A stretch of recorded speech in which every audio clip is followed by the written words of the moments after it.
Assalamualaikum warahmatullahi wabarakatuh. Perkenalkan, nama saya Florizina Sitompul dengan NIM C0C023024. Di sini saya akan mempresentasikan hasil kerja saya, yaitu dengan judul konsep dan pencatatan akuntansi pajak dari harga pokok penjualan dan beban operasional. Konsep biaya dalam perhitungan pajak penghasilan. Nah, jadi di dalam perhitungan pajak penghasilan itu, biaya memegang peranan penting karena menjadi pengurang penghasilan bruto untuk menentukan besarnya penghasilan kena pajak. Namun, tidak semua biaya yang dicatat dalam akuntansi dapat dikurangkan untuk tujuan perpajakan. Peraturan perpajakan telah menetapkan jenis-jenis biaya yang dapat diakui dan yang tidak dapat diakui. Perbedaan ini sering menimbulkan perbedaan antara laba akuntansi dan laba fiskal, sehingga perusahaan perlu melakukan rekonsiliasi fiskal untuk memastikan kesesuaian dengan ketentuan perpajakan. Berikut adalah jenis-jenis biaya yang dapat dikurangkan. Yang pertama itu ada biaya operasional usaha. Nah, biaya operasional usaha ini meliputi biaya listrik, air, telepon, dan internet. Terus juga meliputi biaya sewa gedung, kantor, biaya ATK, biaya pemeliharaan dan perbaikan. Yang kedua itu ada biaya gaji, upah, honorarium, dan tunjangan. Biaya ini meliputi gaji dan upah karyawan, tunjangan meliputi kesehatan, jabatan, transport, THR, bonus dan lembur, iuran BPJS Ketenagakerjaan, dan BPJS Kesehatan. Yang ketiga itu ada biaya penyusutan dan amortisasi. Ini berupa penyusutan mesin, penyusutan kendaraan, dan penyusutan bangunan, dan juga amortisasi software dan hak paten.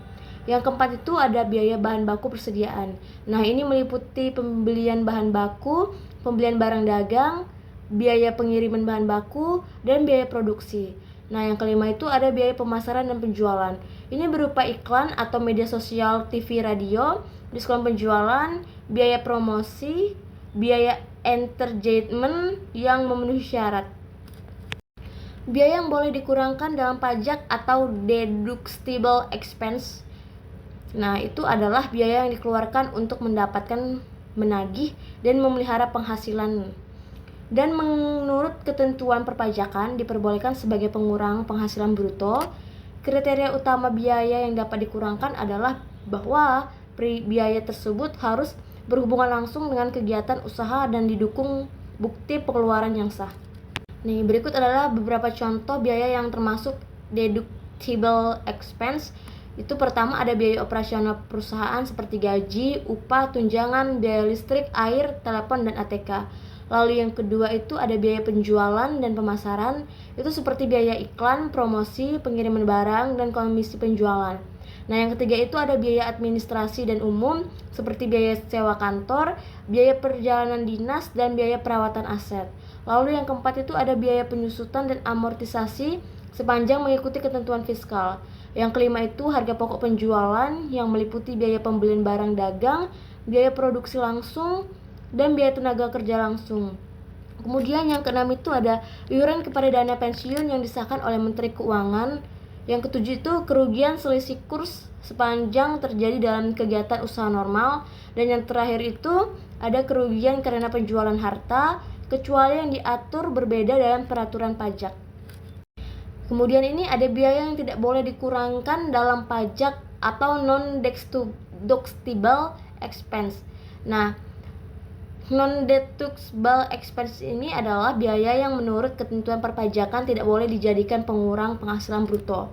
Nah, meskipun biaya tersebut diakui dalam laporan laba rugi, jadi berdasarkan standar akuntansi, ada beberapa biaya juga yang tidak diperbolehkan karena dianggap tidak terkait secara langsung dengan kegiatan usaha atau merupakan pengeluaran yang bersifat pribadi dan tidak produktif.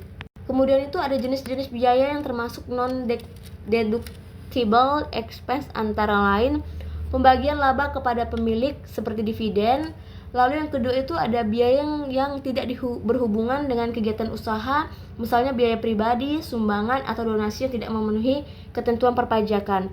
Nah, yang ketiga itu ada biaya yang tidak memiliki bukti pengeluaran yang sah, misalnya tidak memiliki faktur pajak atau invoice. Yang keempat itu pengeluaran untuk pembentukan atau pemupukan dana cadangan, kecuali cadangan tertentu yang diizinkan. Misalnya cadangan piutang tak tertagih untuk usaha tertentu. Lalu yang kelima itu ada biaya yang sudah ditanggung pihak lain seperti subsidi atau bantuan. Yang keenam itu ada sanksi administrasi perpajakan termasuk denda, bunga, dan kenaikan pajak. Lalu yang ketujuh itu pengeluaran untuk kepentingan pribadi pemegang saham, sekutu atau anggota yang tidak terkait kegiatan operasional perusahaan. Nah, yang kedelapan itu ada biaya natura atau kenikmatan bagi pegawai kecuali natura tertentu yang diperbolehkan menurut ketentuan UU HPP terbaru. Nah, kesimpulannya itu, biaya yang termasuk deductible expense merupakan seluruh pengeluaran yang secara langsung maupun tidak langsung berhubungan dengan kegiatan usaha, serta diperbolehkan oleh ketentuan perpajakan untuk penghasilan bruto dalam menentukan penghasilan kena pajak atau PKP. Nah, jenis biaya ini meliputi biaya operasional, gaji dan tunjangan karyawan, biaya penyusutan dan amortisasi, biaya bahan baku, biaya pemasaran, biaya administrasi, bunga pinjaman, kerugian selisih kurs, pajak-pajak tertentu, serta sumbangan yang diperbolehkan oleh aturan. Demikianlah presentasi dari saya, kurang lebihnya saya minta maaf. Saya Florina Sitompul mengucapkan terima kasih.